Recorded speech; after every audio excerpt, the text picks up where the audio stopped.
ತಮ್ಮೆಲ್ಲರಿಗೂ ಗೊತ್ತಿರುವ ವಿಚಾರ, ನಾಳೆ 9ನೇ ತಾರೀಕು ನಮ್ಮ ನಾಡು ಕಂಡಿರ್ತಕ್ಕಂಥ ಅಪ್ರತಿಮ ನಾಯಕ, ಮಾಜಿ ಮುಖ್ಯಮಂತ್ರಿಗಳಾಗಿರ್ತಕ್ಕಂಥ ಸನ್ಮಾನ್ಯ ಶ್ರೀ BS ಯಡಿಯೂರಪ್ಪನವರ 50ನೇ ವರ್ಷದ ಸಾಧನೆಯ ಸಂಭ್ರಮದ ಉತ್ಸವ ನಮ್ಮ ಪಕ್ಷದ ವತಿಯಿಂದ, ಸಾರ್ವಜನಿಕರ ವತಿಯಿಂದ ನಾವು ಮಾಡ್ತಾ ಇದ್ದೀವಿ. ಅಭಿನಂದನೆ ಕಾರ್ಯಕ್ರಮ. 4 ಬಾರಿ ಮುಖ್ಯಮಂತ್ರಿಗಳಾಗಿ ಈ ನಾಡಿಗೆ ಸೇವೆ ಸಲ್ಲಿಸಿದವರು, ಅಪಾರ ಕೊಡುಗೆಗಳನ್ನು ಈ ನಾಡಿಗೆ ಕೊಟ್ಟವರು. ಅದರಲ್ಲೂ ವಿಶೇಷವಾಗಿ ನಮ್ಮ ಯಾದಗಿರಿಯನ್ನು ಜಿಲ್ಲಾ ಕೇಂದ್ರವನ್ನಾಗಿ ಘೋಷಣೆ ಮಾಡಿರ್ತಕ್ಕಂಥ ನಾಯಕರು.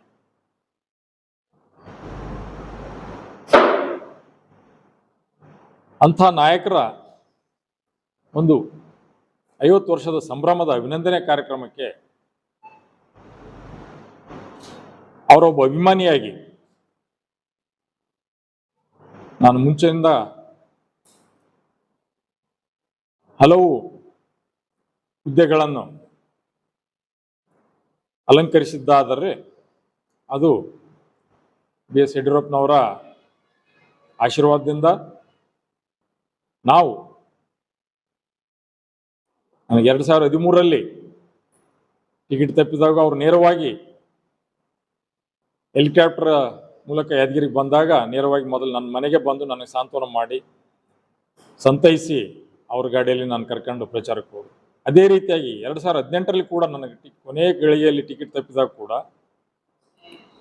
ಅವರು ಪ್ರಚಾರಕ್ಕಾಗಿ ಯಾದಗಿರಿಗೆ ಬಂದ ಸಂದರ್ಭದಲ್ಲಿ ಹೆಲಿಕಾಪ್ಟರ್ ಇಳಿದ ತಕ್ಷಣ ಸಾವಿರಾರು ಜನ ಕಾರ್ಯಕರ್ತರ ಮುಂದೆ ಮೊದಲು ನೇರವಾಗಿ ನಾನು ಡಾಕ್ಟರ್ ಶಾಣಗೋಪಾಲ್ ರೆಡ್ಡಿ ಮನೆಗೆ ಹೋಗ್ಬೇಕು, ಅವ್ರನ್ನ ಸಂತೈಸ್ಕೊಂಡು ಕಾರ್ಯಕ್ರಮಕ್ಕೆ ಬರ್ತೀನಿ ಅಂತ ಹೇಳಿ ನೇರವಾಗಿ ನಮ್ಮ ಮನೆಗೆ ಬಂದು ನಮ್ಮ ಮಗಳ ಮೇಲೆ ತಲೆ ಮುಟ್ಟ ಪ್ರಮಾಣ ಮಾಡಿ ನನ್ನ ಸಂತೈಸಿ ನಮ್ಮ ಶ್ರೀಮತಿಯವ್ರಿಗೆ ಧೈರ್ಯ ಹೇಳಿ ಅವ್ರ ಗಾಡಿಯಲ್ಲಿ ನನ್ನ ಕರ್ಕೊಂಡು ಪ್ರಚಾರಕ್ಕೆ ಹೋದರು. ಅಂಥ ಒಂದು ವ್ಯಕ್ತಿತ್ವ ಉಳ್ಳವರು, ಅಂದರೆ ಎಲ್ಲರನ್ನು ವಿಶ್ವಾಸ ತೆಗೆದುಕೊಂಡು ಹೋಗ್ತಕ್ಕಂಥ ವ್ಯಕ್ತಿ, ಸರ್ವರಿಗೆ ಸಮಪಾಲು ಸರ್ವರಿಗೆ ಸಮಬಾಳ ಅಂತಕ್ಕಂಥ ಒಬ್ಬ ವ್ಯಕ್ತಿ. ಅದಾದ್ಮೇಲೆ ಕೂಡ ನಮಗೆ ಅನೇಕ ಸ್ಥಾನಮಾನಗಳನ್ನು ಕೊಟ್ಟರು, ರಾಜ್ಯ ಕಾರ್ಯಕಾರಿಣಿ ಸದಸ್ಯರನ್ನು ಕೂಡ ಮಾಡಿದ್ರು, ಅವಾಗ ರಾಜ್ಯದಿಂದ ನಾಮನಿರ್ದೇಶನಗಳಾಗಿತ್ತು. ಅಂಥ ಒಬ್ಬ ವ್ಯಕ್ತಿ ಈ ಒಂದು ಸಂಭ್ರಮದ ಸಂದರ್ಭದಲ್ಲಿ ನಮ್ಮ ಯಾದಗಿರಿಯ ನಮ್ಮೆಲ್ಲರ ಜವಾಬ್ದಾರಿ, ನಮ್ಮ ಪಕ್ಷದ ಮುಖಂಡರ ಮತ್ತು ಪಕ್ಷದ ಕಾರ್ಯಕರ್ತರ ಎಲ್ಲರ ಜವಾಬ್ದಾರಿ ಅಷ್ಟೇ ಅಲ್ಲ, ಸಾರ್ವಜನಿಕರ ಜವಾಬ್ದಾರಿ ಕೂಡ. ಈ ಸಂದರ್ಭದಲ್ಲಿ ನಾನು ಮಾಜಿ ಜಿಲ್ಲಾ ಅಧ್ಯಕ್ಷನಾಗಿ, ಮಾಜಿ ರಾಜ್ಯ ಕಾರ್ಯಕಾರಿಣಿ ಸದಸ್ಯನಾಗಿ, ಒಬ್ಬ ಯಡಿಯೂರಪ್ಪ ಅವರ ಅಭಿಮಾನಿಯಾಗಿ, ಒಬ್ಬ ಯಾದಗಿರಿಯ ನಾಗರಿಕನಾಗಿ ಮನವಿ ಮಾಡೋದು ಇಷ್ಟೇ. BJP ಪಕ್ಷದ ಮುಖಂಡರು ಕಾರ್ಯಕರ್ತರು ಬರ್ತಾರ, ಅದರ ಜೊತೆಗೆ ಸಾರ್ವಜನಿಕರು ಕೂಡ ಬರಬೇಕು. ಈ ಕಾರ್ಯಕ್ರಮಕ್ಕೆ ಬಂದು ಅತ್ಯಂತ ಯಶಸ್ವಿಯಾಗಿ ಈ ಕಾರ್ಯಕ್ರಮನ ಯಶಸ್ವಿಗೊಳಿಸ್ಬೇಕಂತಕ್ಕಂಥ ಮನವಿ ತಮ್ಮೆಲ್ಲರ ಮೂಲಕ ನಾನು ಮಾಡ್ತೇನೆ. ಸನ್ಮಾನ್ಯ ಶ್ರೀ BS ಯಡಿಯೂರಪ್ಪನವರು ಅವರು 4 ಬಾರಿ ಮುಖ್ಯಮಂತ್ರಿ ಆದರೂ ಕೂಡ ಅವ್ರ ಸಂಪೂರ್ಣ ಅಧಿಕಾರದ ಅವಧಿ ಕೇವಲ 5 ವರ್ಷನೇ ಆಗಿತ್ತು. 5 ವರ್ಷ ಅವ್ರು ಕೊಟ್ಟಿರ್ತಕ್ಕಂಥ ಕೊಡುಗೆಗಳು ಈ ರಾಜ್ಯದಲ್ಲಿ ಅನೇಕ ಜನಪರ ಯೋಜನೆಗಳನ್ನು ಕೊಟ್ಟರು. ಅದರಲ್ಲಿ ಕೆಲವೊಂದಷ್ಟನ್ನು ಈಗ ಉಲ್ಲೇಖ ಮಾಡ್ಲಿಕ್ಕೆ ಇಷ್ಟಪಡ್ತೀನಿ. ಹೆಣ್ಣು ಮಕ್ಕಳು ಹುಟ್ಟಿದ್ರೆ ನಮ್ಗೆ ಭಾರ ಅಂತಕ್ಕಂಥ ಒಂದು ಮನಸ್ಥಿತಿಯಲ್ಲಿ ನಮ್ಮ ಸಮಾಜ ಇರುವಾಗ ಅವ್ರ ಸಮಾಜದ ಕಣ್ಣು ತೆಗೆಸಿದ್ರು. ತಾಯಂದ್ರಿಗೆ ಖುಷಿ ಕೊಟ್ಟರು, ಭಾಗ್ಯಲಕ್ಷ್ಮಿ ಬಾಂಡ್ ಅಂತಕ್ಕಂಥದ್ದು ಮಾಡಿಕೊಟ್ರು. ಹೆಣ್ಣು ಹುಟ್ಟಿದ್ರೆ ಉಣ್ಣು ಅಂತಕ್ಕಂಥ ಅದನ್ನು ಬಿಟ್ಟು ಹೆಣ್ಣು ಹುಟ್ಟಿದ್ರೆ ಖುಷಿ ಆಗ್ತಕ್ಕಂಥ ಪೇರೆಂಟ್ಸನ್ನ ಅವ್ರು ನೋಡಿದ್ರು, ಯಾವ ರೀತಿಯಿಂದ ಭಾಗ್ಯಲಕ್ಷ್ಮಿ ಯೋಜನೆ ಕೊಡೋದ್ರ ಮೂಲಕ.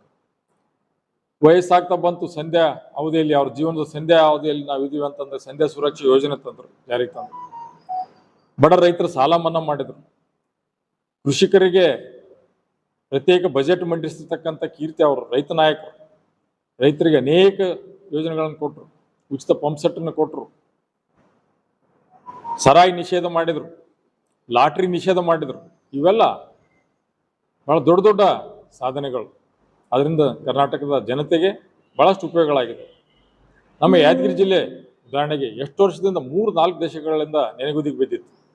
ಅಂಥದ್ದನ್ನು ಅವರು ಇಲ್ಲಿ ಕಲಬುರಗಿಯಲ್ಲಿ ಕ್ಯಾಬಿನೆಟ್ ಮಾಡಿ ಘೋಷಣೆ ಮಾಡಿದರು, ದಿಟ್ಟ ನಿರ್ಧಾರಗಳನ್ನು ತೆಗೆದುಕೊಂಡ್ರು. ಅಂಥ ಒಬ್ಬ ನಾಯಕರ ಮುಂಚೆನೂ ಅವ್ರ ಕಾರ್ಯಕ್ರಮ ಹಾವೇರಿಯಲ್ಲಿದ್ದಾಗ ನಾವು ಇಲ್ಲಿಂದ 150 ಗಾಡಿ, ಸುಮಾರು 150 ಗಾಡಿಗಳನ್ನ ಮಾಡ್ಕೊಂಡು ಹೋಗಿದ್ವಿ. ಇಲ್ಲಿ ವೇದಿಕೆ ಮೇಲೆ ಇದ್ದವರು ಕೂಡ ಬಂದಿದ್ರು ನಮ್ಮ ಜೊತೆ ಬಹಳಷ್ಟು ಜನ. ಈಗಲೂ ಕೂಡ ನಮ್ಮ ಜಿಲ್ಲೆಯಾದ್ಯಂತ ಸುಮಾರು 4,000 ಕಾರ್ಯಕರ್ತರು ಈಗಾಗಲೇ ರೆಡಿ ಆಗಿದ್ದಾರೆ. ಇನ್ನು ಅನೇಕ ಸಾರ್ವಜನಿಕರು ಕೂಡ ಬರ್ತೀವಿ ಅಂತಕ್ಕಂಥ ಇಚ್ಛೆ ವ್ಯಕ್ತಪಡಿಸ್ತಿದ್ದಾರೆ. ಆ ಕಾರಣಕ್ಕಾಗಿ ಈಗಾಗಲೇ ನಾವು ಯಾದಗಿರಿಯಲ್ಲಿ ಅವ್ರು ನಮ್ಮ ಜಿಲ್ಲೆ ಮಾಡಿದ ಒಂದು ಋಣ ನಮ್ಮ ಮೇಲಿದೆ. ಇಷ್ಟೊತ್ತಿಗಾಗಲೇ ನಾವು ಯಾದಗಿರಿಯಲ್ಲಿ ಅವ್ರ ಹೆಸರ ಮೇಲೆ ಒಂದು ಮುಖ್ಯವಾಗಿರ್ತಕ್ಕಂಥ ಒಂದು ರಸ್ತೆನೇ ಅಟ್ಲೀಸ್ಟ್ ನಾವು ಅವ್ರ ಹೆಸರ ಮೇಲೆ ಮಾಡಬೇಕಾಗಿತ್ತು. ಒಂದು ಸರ್ಕಲ್ ಕೂಡ ಅವ್ರ ಹೆಸರ ಮೇಲೆ ನಾವು ಮಾಡಬೇಕಾಗಿತ್ತು. ಇನ್ನು ಮುಂದೆ ನಮ್ಮ ಯೋಜನೆ ಮತ್ತು ಅಜೆಂಡಾಗಳಲ್ಲಿ ಮುಂದೆ ನಮ್ಮ ಸರ್ಕಾರ ಬಂದಿದ್ದಾದಲ್ಲಿ ನಮ್ಮ ಇಲ್ಲಿ